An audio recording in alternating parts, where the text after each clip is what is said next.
Welcome to the Great Detectives of Old Time Radio. From Boise, Idaho, this is your host, Adam Graham. If you have a comment, email it to me, box13@greatdetectives.net. Follow us on Twitter at Radio Detectives and check us out on Instagram, instagram.com/greatdetectives. A reminder, as you're making your travel plans, remember to check JohnnyDollarAir.com first. JohnnyDollarAir.com is our Priceline affiliate link. So part of your purchase price goes to support the Great Detectives of Old Time Radio at no additional cost to you. So remember, when making your travel plans, check JohnnyDollarAir.com first. Now it is time for this week's episode of yours truly, Johnny Dollar. The original air date, July the 27th, 1954. And the title is The Radioactive Gold Matter. Wrigley's Spearmint Chewing Gum, the refreshing, delicious treat that gives you chewing enjoyment, presents for your listening enjoyment John Lund as Johnny Dollar. Head fast, Johnny. How fast can you get to the airport? Well, 30 minutes if I finish breakfast and 10 if I don't. They'll give you something to eat on the plane. Where am I going? South Bend, Indiana. Washington Research Hospital. They were robbed last night. $150 worth of gold. You're pretty excited about a claim that size, aren't you? We were right to be. The gold is what they call an isotope, used for experimental purposes. Highly radioactive. Whoever stole it is carrying potential death around with him. Well, I guess the airline's coffee is better than mine anyway. I'll see you, Ed.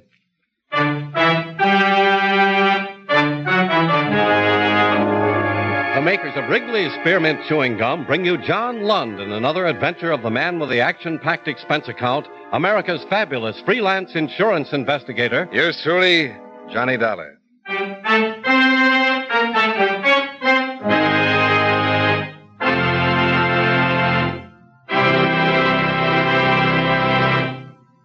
Friends, the makers of Wrigley's Spearmint Gum present these weekly adventures of Johnny Dollar because they know that millions of you enjoy Johnny Dollar. That's true of Wrigley's Spearmint Chewing Gum, too. It's enjoyed by millions, day in and day out. People find that chewing on a smooth, delicious piece of Wrigley's Spearmint Gum somehow makes time pass more pleasantly. Whether you're working, driving, shopping, or just taking things easy, that good, tasty chewing gives you enjoyment and satisfaction. So always keep a package of Wrigley's Spearmint Chewing Gum handy.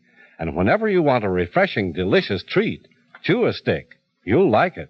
You really will.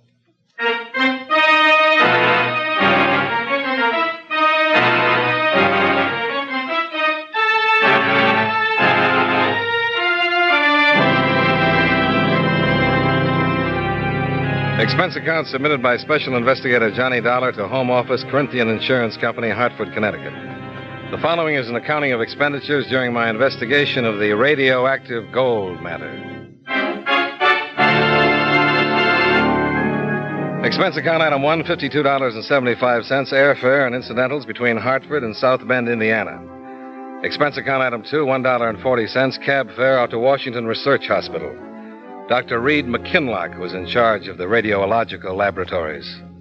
It's impossible to overemphasize the seriousness of the situation, Mr. Dollar. An extremely lethal weapon is loose somewhere in the city of South Bend. Would you mind explaining what this gold is, Doctor, and why it's so deadly? It's what we call a radioactive isotope. That means the gold's been exposed to an atomic pile until it becomes highly radioactive. We use it here as well as a number of other isotopes in the treatment of certain malignancies. Mm-hmm. What form does it come in, Doctor? Both gold leaf and needles, depending upon whether we wish to employ solutions or a direct injection. What kind of protection do you have against its radioactivity when it's not in use? Well, all our isotopes are kept in small glass vials, which are in turn kept in small lead boxes. When not in active use, we place them in a lead vault in our laboratory. Any of the other isotopes missing? No, just the gold, which means there couldn't have been much of a profit motive in the theft. Why not, Doctor? Well, we only had 4 ounces of the gold, so as a metal it wasn't worth too much. And as an isotope, others such as carbon-14 or iron-55 are 3 times as valuable. Mm-hmm. Any other reason for anyone taking it? Outside of its value in research and healing, it's practically worthless. I can't possibly conceive of any reason for its theft. All my staff have been with me for some time. According to Dr. McKinlock, the radioactive gold had been used on a patient the day before, placed in the vault that night, and a laboratory technician had discovered its loss at 8 o'clock in the morning. Apparently, whoever had taken it was unaware of its lethal properties. The protective lead box had been left behind. Doris Floria, the lab technician, added one more bit of information. I can't help thinking it's all my fault, Mr. Dollar. I'm the one that's responsible. Well, why is that, Miss Floria? Well, one of my duties here is to check the vault each evening, make sure all the isotopes have been replaced, and then close and lock it. Well, didn't you do that last night? Oh, yes. At least I thought I did. You thought you did? When I came in this morning to unlock the vault, it was partially opened. Apparently, I hadn't locked it last night. Well, we all make mistakes, Miss Floria. Yes, but not as deadly as this one's liable to be.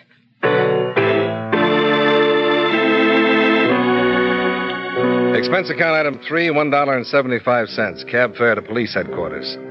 I figured I'd better find out what the police were doing about things. Lieutenant Aritos told me. They've been working pretty fast, Mr. Dollar, trying to cover every possible angle. It's a fairly intangible thing to work on, though. A few flecks of gold in a glass jar. Some pretty deadly flecks, Lieutenant. How are you doing with the hospital personnel? We're checking them out as fast as we can. Haven't come up with anything so far. What about Doris Floria's story? Could have happened, as she said. Failure to lock the vault door tightly. Either that or it was opened by somebody who knew the combination. No signs of forced entry. I suppose you've notified the newspapers and radio stations. Yeah, they're giving us complete coverage. Scare headlines, spot broadcasts every 15 minutes. Have to do something to let this guy know he's committing suicide by carrying that stuff around. Yeah, that goes for anybody who might come in contact with him, too. I made a copy of the lieutenant's list of all the hospital employees who might have had access to the vault room during the hours of 8 p.m. to 8 a.m. Then I started back for the hospital to recheck. I was still looking for a cab outside of police headquarters when Lieutenant Aritos came hurrying out of the building and changed my plan of action. Better forget the cab and come along with me, Dollar. Why, what happened, Lieutenant? We sent out a flyer to all the pawn shops and precious metal buyers in town. A fellow by the name of Gus Parker called in. Owns the Helpful Friend Collateral Company on South Water Street. He just caught one of the radio broadcasts, scared him to death. He bought that hot gold at 10:30 this morning.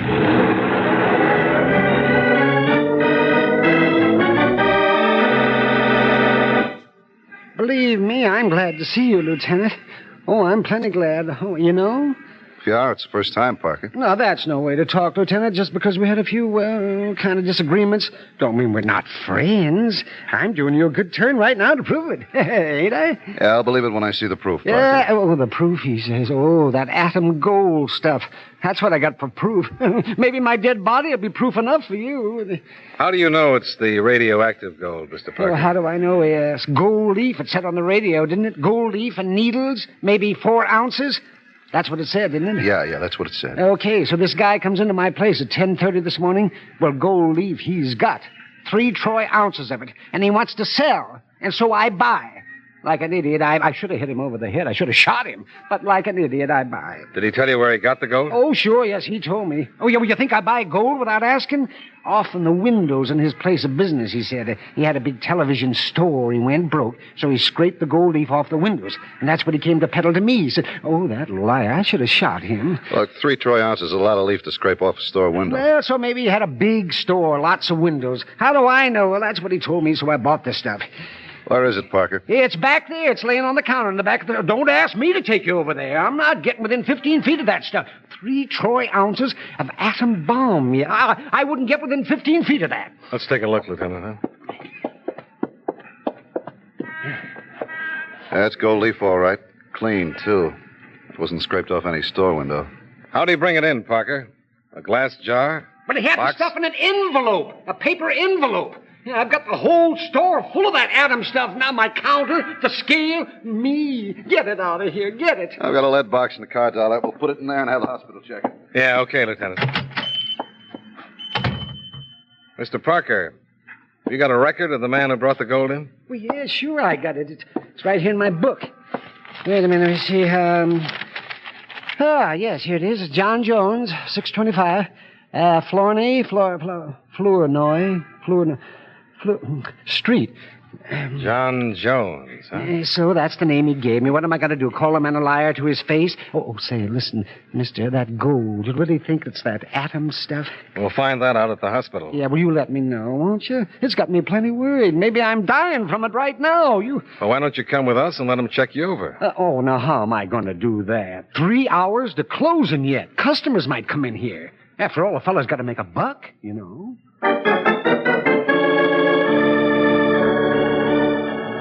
We put the gold leaf into the lead box with the help of some sugar tongs that Parker had around, called the hospital to tell him we were on the way, and drove down. Dr. McKinlock was in one of the X-ray rooms taking some plates when we walked in. Okay, Steve, that'll do it. That is all picture, Doctor. That's it, Steve. You can put your shirt on now. Stop by tomorrow afternoon. We'll have the plates developed by then, and I'll let you know. You think everything be all right, Doctor? Nothing bad wrong. Everything be all right. It's my job to worry about these things, Steve, not yours. So run along, give that lovely bride of yours a kiss for me, will you? Anna, she like that, Doctor. You wait till I tell her. Thank you. Thank you for everything. Wait till I tell my Anna. She like that. Oh, sorry I had to keep you waiting. I wanted to be sure to get those plates on Steve Rojak today. Suspected malignancy. Do you think you have the gold? We're not sure, Doctor, but we've got some pure gold leaf. Well, let's check and see. I have a Geiger counter over here. And now, if you'll step back. Yeah, sure. Did you get the man who had this? Not yet. Well, if this is hot, don't waste any time getting him down here. There may be still a chance to save his life. I'll pass the counter over now. Any increase in the intensity of the clicking, and we've got it.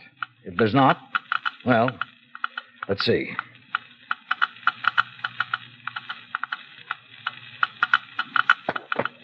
Well, there's your answer, gentlemen.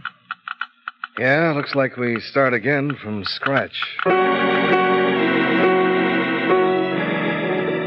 Progress came to a complete standstill.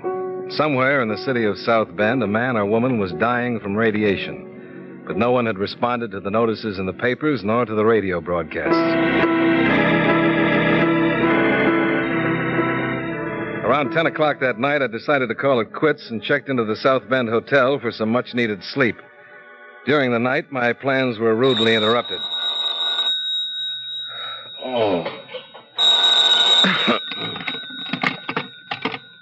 Johnny Dollar. Oh, I'm sorry to disturb you, Mr. Dollar. This is Dr. McKinlock. Can you come down here to the hospital right away? At 2:30 in the morning? Why? Well, it's our laboratory technician, Doris Floria. She came in here about 20 minutes ago in an advanced state of hysteria. She's under the impression she's dying from radiation poisoning.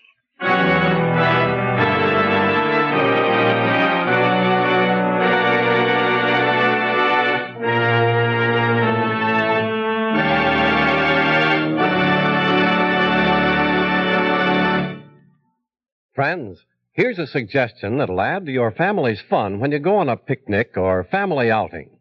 When you're packing that picnic basket, put in some packages of delicious Wrigley's Spearmint Chewing Gum.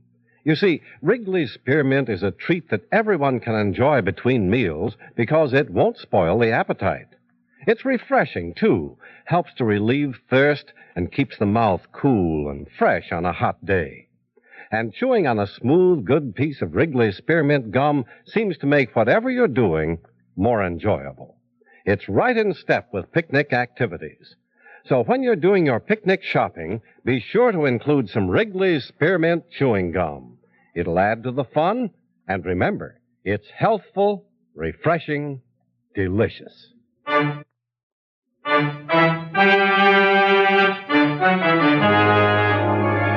And now, with our star, John Lund, we bring you the second act of Yours Truly, Johnny Dollar.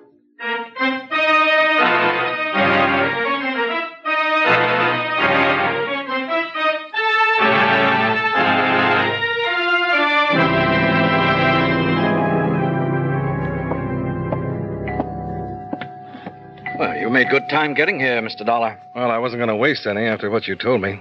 Where's Miss Floria? She's in one of the treatment rooms down this way. Just what happened, Doctor? She came into the hospital at 1:50 a.m., sobbing and moaning rather incoherently about dying from radiation poisoning. When the resident on duty called me, I came down, gave her a sedative, and put in the call to you. Uh-huh.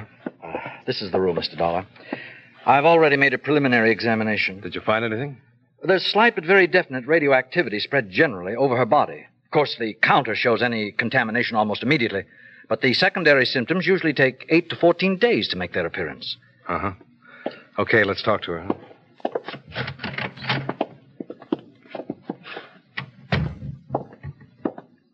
Doris.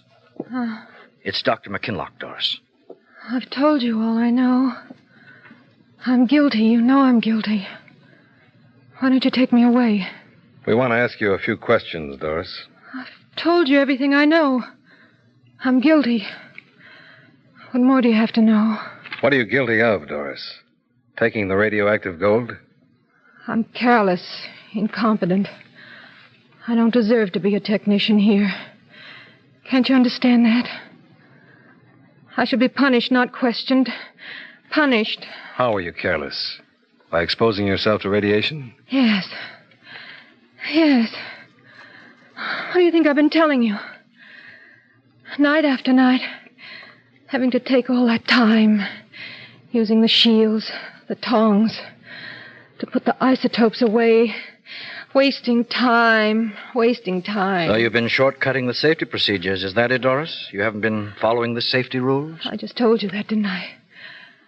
Careless, incompetent. Now I'm dying, and I deserve to die. To be punished. Why, Doris? Did you take the gold? Take it? Take the gold? Yes, did you take the gold from the vault? No. No, I didn't take it. Who said I took it?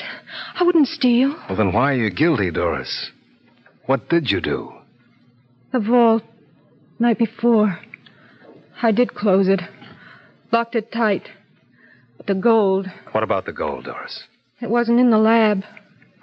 I left it out on the treatment room. I forgot all about it, left it out there. For anybody to take. Anybody. Why don't you punish me for that? I'm guilty. Why don't you punish me?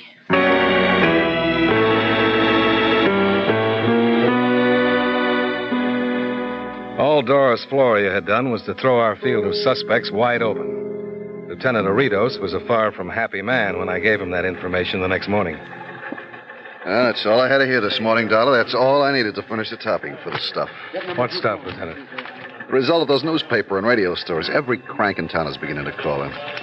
Look, this fella claims his neighbor's got the radioactive gold. How does he know? Because the guy's a spy. Right now he's building a hydrogen bomb with it out in the backyard. Here.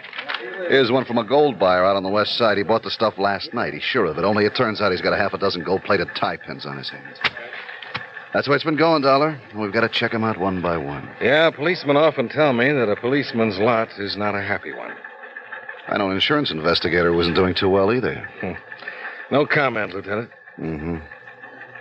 Where are you going from here, Dollar? Out to the hospital. No place else to go. Maybe we missed something down the line there. I doubt it. Yeah, so do I, but I got to do something. 24 hours have gone by. Yeah. Haven't gotten very far, have we? The squad car gave me a lift back to the hospital, and I went into the questioning routine again. I was studying the very negative results of my handiwork when Dr. McKinlock brought me some interesting information. Remember that patient I had in here yesterday, Mr. Dollar, Steve Rojak? Rojak? I was giving him some X-ray tests when you and Lieutenant Doritos came in. Oh, yeah, the one you thought might have a malignancy. Well, we gave him a tracer dose of phosphorus-32 last night, and I was going to check him with this portable counter. But while I was carrying it down the corridor just now, the counter became activated. You mean there's some radioactivity out in the corridor right now? That's right. Well, where's it coming from, Doctor? I'll show you. Now, this is a pretty sensitive instrument.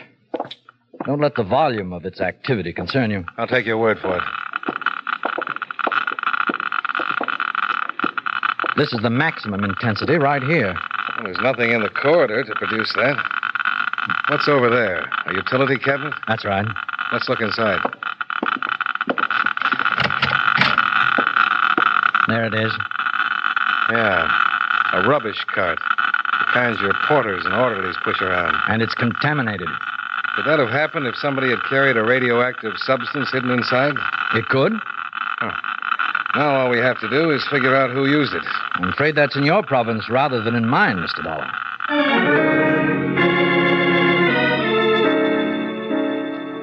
While Dr. McKinlock prepared the cart for decontamination, I put a call through to Lieutenant Aridos and gave him the names and addresses of all hospital porters and orderlies who'd been on duty the night of the robbery. He had them all down at the hospital within an hour. Then Dr. McKinlock began to test each man for radioactive contamination with the Geiger counter. Just step up here, Brandon. That's right. Now, stand still. That's all, Brandon. Thank you. Hartley, will you step up, please? That's right. Now, stand still. Okay, Hartley, thank you. Schweigert, you're next. That's right. Now, stand right there, please. Okay, Schweigert, thank you. Dobson, you're next.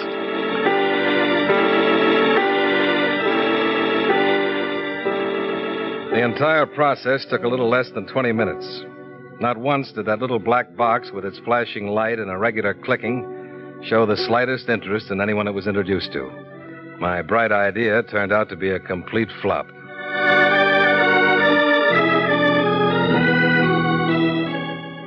Expense account item 4, $12.35, cab fares and miscellaneous during the rest of that day. I divided my time between the hospital and police headquarters and came up with nothing. At 7:30 that night, I was sitting at the hotel bar wondering whether to wire in my resignation right then or wait till I got back to Hartford when I got a phone call from Lieutenant Aridos. I'll pick you up outside in a couple of minutes, Dollar. Why, what's up? Might have our first victim of radiation poisoning from that gold. Yeah, who is it? An 8-year-old boy named Bobby Thatcher. His mother just brought him into the hospital. What makes you think he's been exposed? She found him playing with a little glass bottle with some specks of gold on the bottom of it. The label said Washington Research Hospital.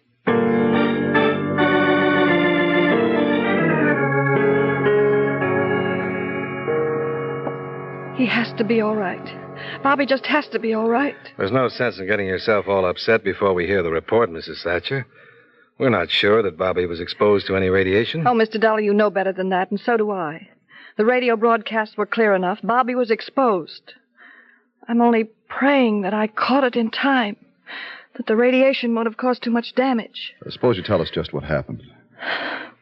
Well, it was about 7 o'clock tonight. Bobby was playing out in the backyard after dinner. It was getting time for his bath, so I went out to bring him in. That's when I found him playing with the glass bottle. For a minute, I was stunned. I didn't know what to do. What did you do, Mrs. Thatcher? Well, I knew I had to get Bobby to the hospital immediately, and I knew you people would want to see the bottle. So I put the bottle in an old tin can. I wrapped the whole thing in newspaper, put it in the luggage compartment of the car, and drove Bobby right down here. Do you have any idea where he got the bottle, Mrs. Thatcher? Where it came from? I asked him that on the way down. He said he found it in the neighbor's yard. What neighbor is that? Oh, there's an elderly couple lives next door to us. We don't have a fence between the two properties, and Bobby wandered over there. I guess he found the bottle and brought it back. What are the neighbors' names? Oh, Lieutenant, I don't want to get them in trouble. I'm sure they couldn't have had anything to do with it. They're such a kindly old couple. We'll have to have their names, Mrs. Thatcher. But to disturb them now about something they couldn't possibly be connected with, it'd be a terrible pity. Why's that? They're going to have a party tonight to celebrate their 50th wedding anniversary. The whole neighborhood's going to be there. It'd be terrible to disturb them on a night like this. You're pretty disturbed about your son, Mrs. Thatcher. There may be other people who are disturbed in the same way. Yes, I suppose you're right. And you could go out there and find out anyway. Well, they're Mr. and Mrs. Stephen Rojak. We made a check of the hospital records on Rojak before we started out. They showed that Stephen Rojak had been admitted for treatment at 7:45 p.m. the night of the robbery and had remained there undergoing tests for approximately 2.5 hours.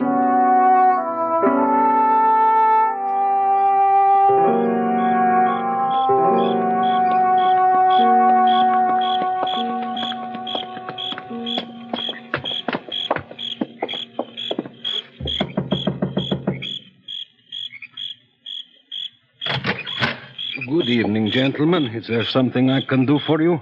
You're Mr. Rojak? Yeah, that's right. Stephen Rojak.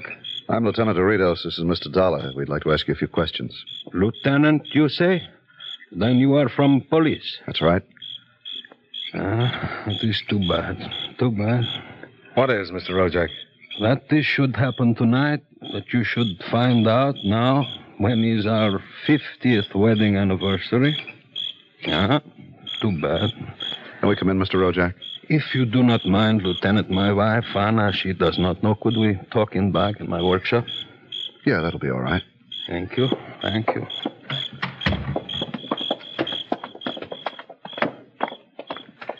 You know why we're here, Mr. Rojak? Yeah, I know. It is about gold. You took it from the hospital? Yeah, I took it, Mr. Dollar. That rubbish cart, I used it to take to the door, then in my pocket. Where is it now, Rojak? It's back here, Lieutenant, in my workshop. In here, gentlemen, please. Thanks. I will get the light for you. So. Now, what did you wish to ask me, gentlemen? Why'd you take the gold, Mr. Rojak? That is such a simple question, Lieutenant. It's so hard to answer. You must have had a reason. Reason? Yeah. 50 years of reason, Mr. Dollar. You're talking about your wife? My Anna. For 50 years we've been together, Anna and me, like one person you become in 50 years. You understand, you raise children, have good time, have bad, like one person it make you. Yeah, we understand. Now comes time of celebration, the anniversary. Golden time it is to be, and that is what I wanted for my Anna. Golden time, golden present. Look here, I will show you. I have it here in my workbench. Don't touch it, Rojak. But why should I not, Lieutenant? It is nothing but gold. I have been working with it almost constantly for 2 days now. There. You see, gentlemen, what I have made? 2 golden rings. 2 gold rings with design in them. A design which, when they are placed so, joins them both together. You made the rings out of the gold, huh? Golden present for Anna on our golden anniversary. I know it was a wrong thing to do, taking the gold, but when I saw it there in the hospital on that table, I knew what I had to do to make this for Anna. You've been working with that gold for 2 days? 2 days, right? Haven't you read any papers in that time? Listened to any radio broadcasts? Oh, I'm sorry. I do not read in English, and radio we do not have. Yeah, I see. I was going to pay back for the gold. After my treatment, I was going to pay back. And I will pay. Yes, Mr. Rojak. You will.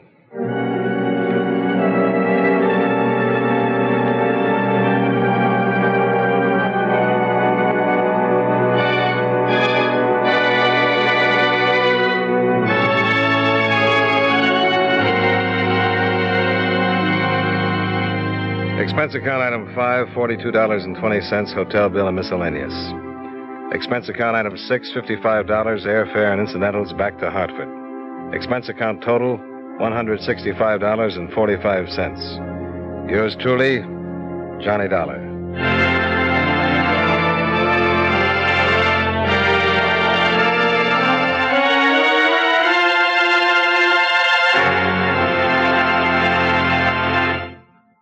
Friends, next time you chew a stick of Wrigley's Spearmint Gum, notice how cool and fresh it makes your mouth feel. That's because Wrigley's Spearmint Gum has lots of lively, refreshing, real spearmint flavor in every stick.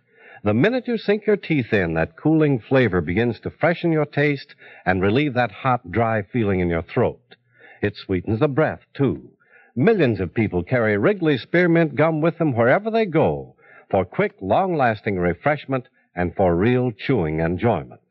Next time you're at the store, get some Wrigley's Spearmint Chewing Gum. Enjoy its refreshing flavor and good, pleasant chewing often, every day. Remember, that's Wrigley's Spearmint Chewing Gum. Healthful, refreshing, delicious.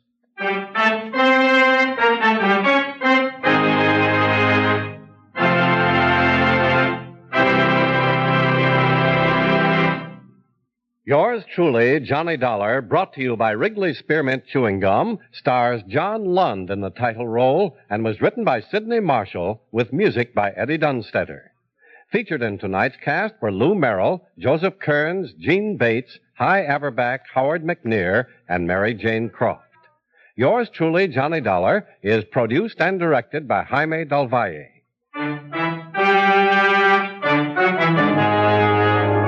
The makers of Wrigley Spearmint Chewing Gum hope you enjoyed tonight's story of Johnny Dollar and that you're enjoying delicious Wrigley Spearmint Gum every day.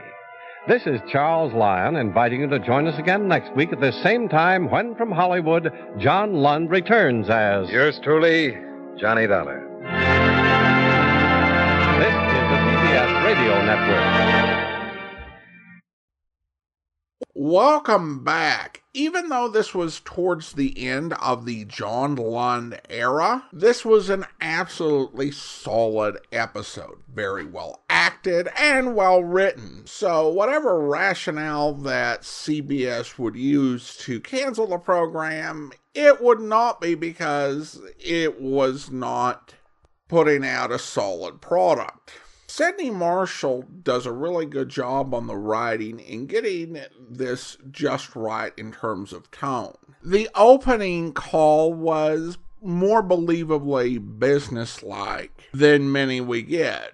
You know, Johnny will pick up the phone, say Johnny Dollar, and somebody on the other end will say something like, Bob Kingsley, West, North, South, Liability and Indemnity. Have you ever wondered if fish dream? Or try to be all mysterious about why they are asking Johnny to fly out somewhere in a rush. Here, the insurance company is very direct, and it just kind of allows us to get into the story. And the episode has high stakes and a very good and believable contemporary problem. In addition to a very solid guest cast, the sort of actors who have been appearing on Johnny Dollar throughout the Lund era and would continue to do so in the Bailey era. Howard McNear, as always, a highlight with his performance as the pawnbroker. Probably the one somewhat lighter moment. I am somewhat dubious of the legality of pawnbrokers who shoot people who bring them bad goods to pawn. I definitely felt some sympathy for Nurse Floria, but I think she was probably right that this whole thing was her fault and that she probably should be dismissed. You know, there are a lot of jobs that have procedures that may not seem necessary and you might cut corners. You really can't do that with radiation. You get here an idea of the sort of danger that happens when you aren't responsible with the way you handle those things. Even though Mr. Rojak stole the gold, I can't help but feel bad for him. The way that the episode is written, it strongly implies that he's going to get sick and probably die as a result of the long-term exposure to the isotope, which is a tragic thing to happen to a guy who otherwise lived a good life and was just trying to find some way to honor his wife and marriage on his 50th anniversary. Now, I didn't feel quite as bad about it as I did what happened to Mr. Degawa on Dr. Tim, but having these two episodes air in the same week is kind of one of those little serendipitous occasions where you've got the same theme running across multiple episodes in a given week, even though they aired years apart. And I think the theme of the early years of the atomic age and all of the challenges that went into it. You think about someone like Mr. Rojak, given that his 50th anniversary was occurring in 1954, meaning he got married in 1904, and given that era, he was probably like between 17 and 20.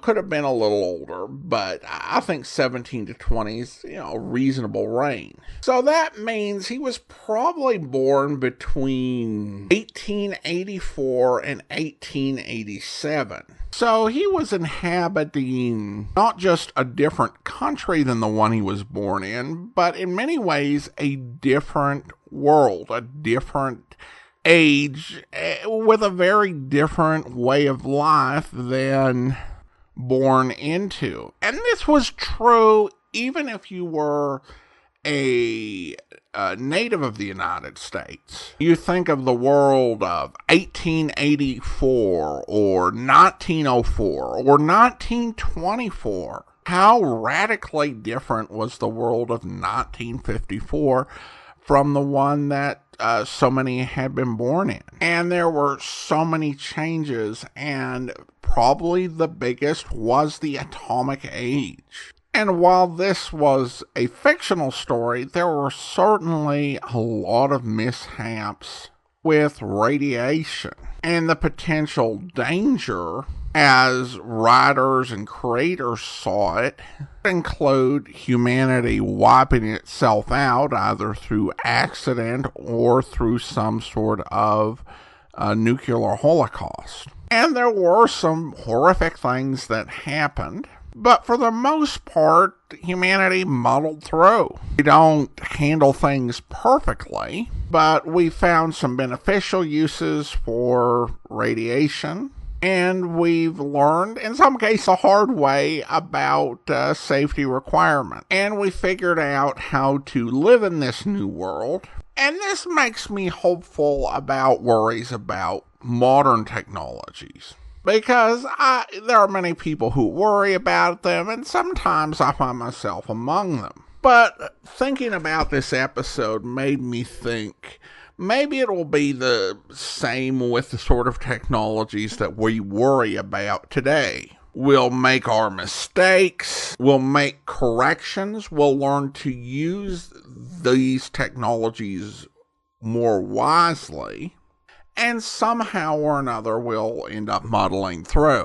That's just a positive thought going into the weekend. And I'm not saying be happy, don't worry, or be complacent and everything will work out. But if you ever, get into a mode of just feeling doom and gloom about everything, it was helpful to me to just think, well, we faced challenges before and we found ways to correct and to do better, and hopefully that will happen with whatever we're concerned about at the moment. Now it's time to thank our Patreon supporter of the day, and I want to go ahead and thank Haskell.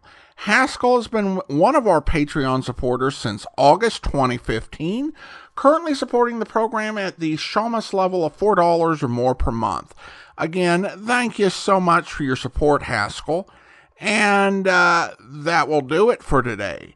I do want to remind you that if you want to be sure you never miss an episode of the podcast, you can subscribe using your favorite podcast software, including Apple Podcasts, Spotify, TuneIn, or the Amazon Music app at amazon.com/OTR Detectives. If you are enjoying this podcast, be sure to rate and review it wherever you download your podcast from. Next Tuesday, we'll be bringing you Meet Miss Sherlock, and next Friday, we'll have another episode of yours truly, Johnny Dollar. But join us back here tomorrow for Tales of the Texas Rangers, where... Hey, Dad! Go on, Reno. Don't bother me now. I'm talking to the ranger. But listen, Dad! Oh, this is my daughter. The kids are sort of excited this morning because they're the ones that discovered the calves missing. I'm trying to tell you, Dad. We found them. The calves? Yeah. Whereabouts? Over at Smith's place. Oh, that dirty crook. Right in his south field, aren't they, Dink? Yeah, that's right, honest. Oh, shows you never can trust anybody. Are you sure they're your dad's calves? I'm dead sure they are.